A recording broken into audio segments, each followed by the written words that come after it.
Here is a short 10-minute asana practice that you might like to use after you've been on your feet all day, or especially after you've been running. You can start by putting your feet up, quite literally rolling onto your back and resting your feet up on the wall.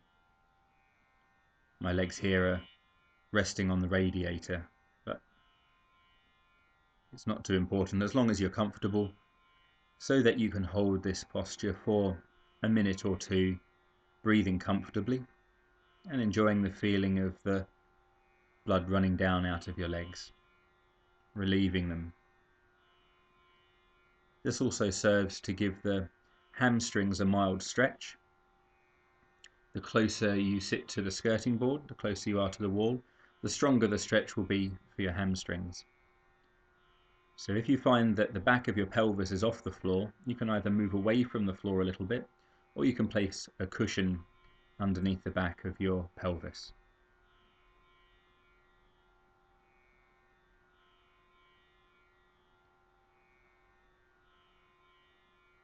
The next part of the body that it's important to relieve are the quadriceps, these strong muscles on the front of the thighs. So you can kneel and take the heels out a little bit to sit on the arches of the feet, or between the feet with the legs rotated inwards, internal rotation at the hips. You may need to sit on a cushion between your feet and then lean back on your arms or your elbows as I'm showing. You also might like to make use of some cushions to lie on, to put your head and your back on as you're lying back. Some people will want to go further than I'm demonstrating here and rest the head or the back on the floor. As long as you keep the knees together and down on the ground and that the lower back is comfortable, look for the feeling of the stretch in the middle of the thigh rather than around the knees or, as I say, in the lower back.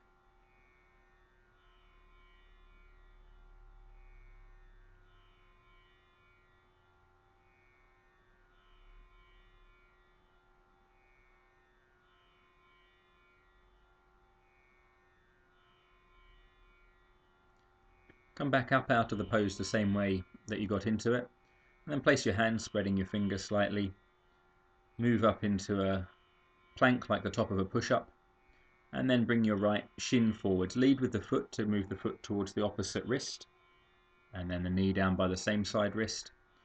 Draw the toes towards the shin, lift your pelvic floor, and work into a back bend to bring your shoulders over the top of your hips.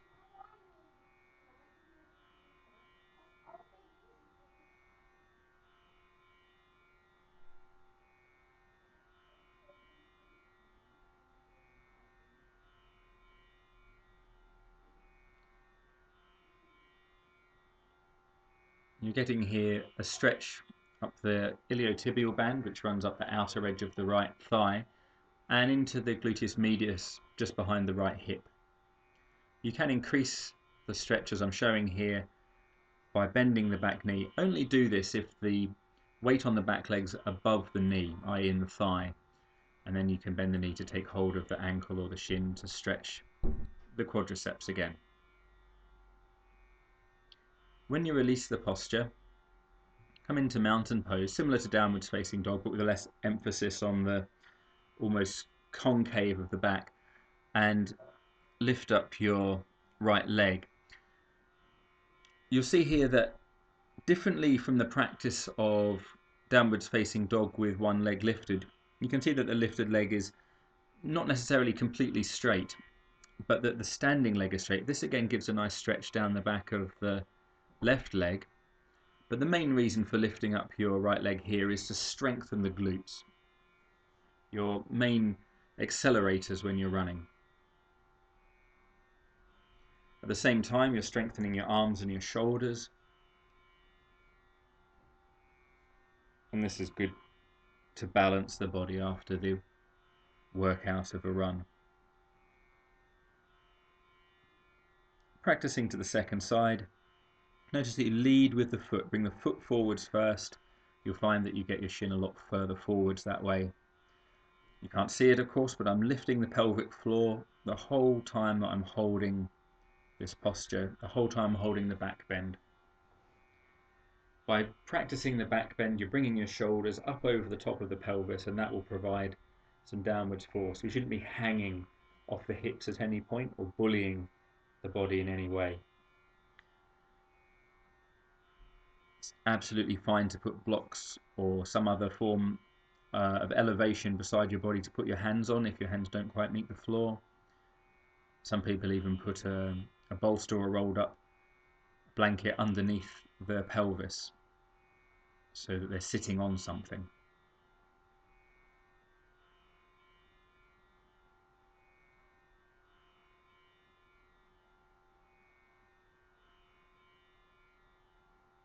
Placing the hands, spreading the fingers whenever you take weight into your hands. Moving into this mountain posture, enjoying a stretch down the back of the right leg and strengthening the left glute.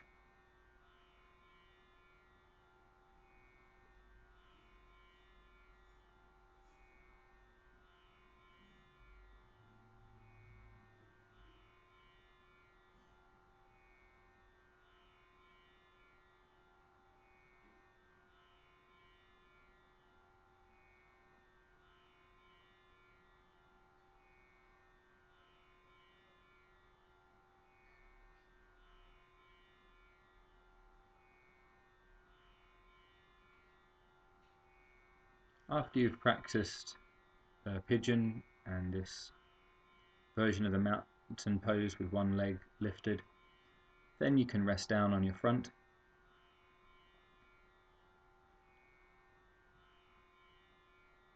You can bring your hands together behind your back, palms together. Try to keep the heels of the hands together if you can. Interlock your fingers. And as you breathe in, as if you're being lifted up by your wrists. So keep the legs heavy. Lift your head and chest up off the floor and your arms up off your back. Hold the breath while you practice this posture for about 10 seconds or so. Then relax down, totally relaxing your back.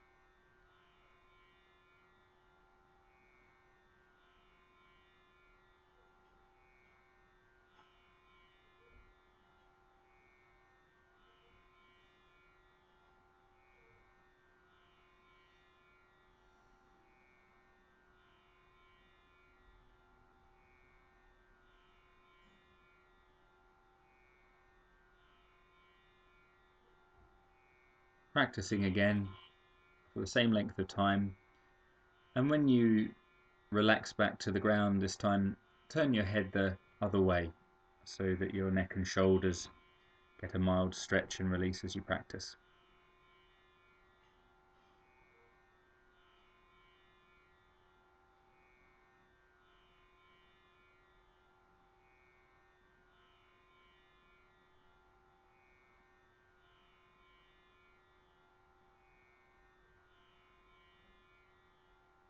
It's a nice relaxing practice